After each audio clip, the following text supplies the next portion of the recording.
In Chapter 4, we'll cover the msp430 clock system as well as the system initialization.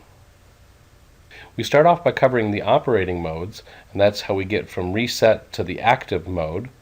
We then cover the essentials of the msp430 clocking, the oscillator sources and the internal clocks of the devices. We then step into DCO setup and calibration, and DCO is the digitally controlled oscillator. That is one of the msp430 clock sources or oscillator sources. We finish up with a little bit of a discussion about some other initialization that's needed. The first reset in our list is brownout reset, and you'll actually see there's multiple reset states that the msp430 goes through. Brownout is when the power isn't enough to run the device.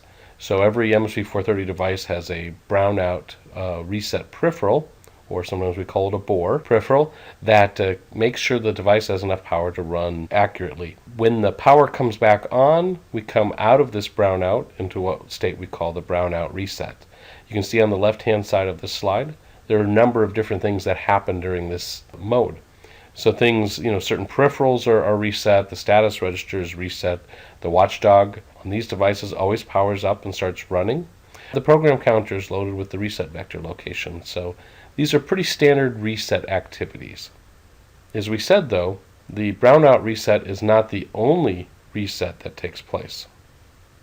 We can see that other resets, POR, power up on reset, and PUC, power up clear, are two other modes that we step through before we get to the active mode. Each of these states allows the msp430 to clear or reset different conditions or different elements within the msp430.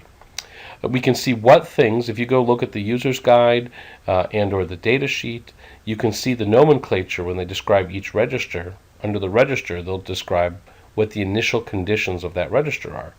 And in the lower left-hand corner, where we have circled, we can see that different symbology allows us to determine what things get cleared or reset or set at a particular state.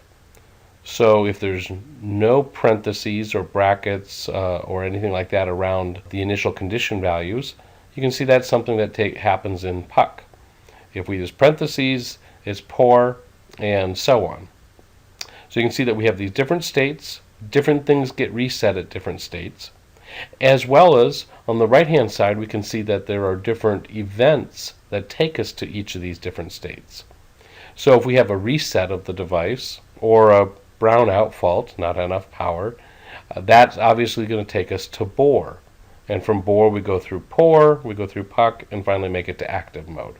On the other hand, if we have a supply voltage supervisor fault, many of the msp430 devices have a supply voltage supervisor. This will actually take us to the POR state and not all the way back to brownout. It's oftentimes convenient not to have everything reset in the part, because that will allow us to try to figure out what brought us to that condition. For example, in PUC, when the watchdog times out, we may want to actually know that the watchdog is the one that timed us out. We want to be able to see what other events had occurred and have some state of the processor. I guess in some ways we might think of these, the PUC, for example, as a warm reset. It doesn't quite clear everything out.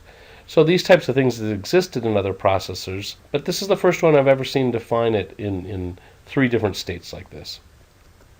This is an example of the 5529's power-up modes, and you can see that there are the BOR, the POR, and the PUC. But what makes this graphic different is we see all of the different events that can take us to any one of these three states. If you are using a different msp430 device, go look at the user's guide. In the system description, they should give you a similar state diagram to show you what events are available on that processor and which one of the reset states they take you to.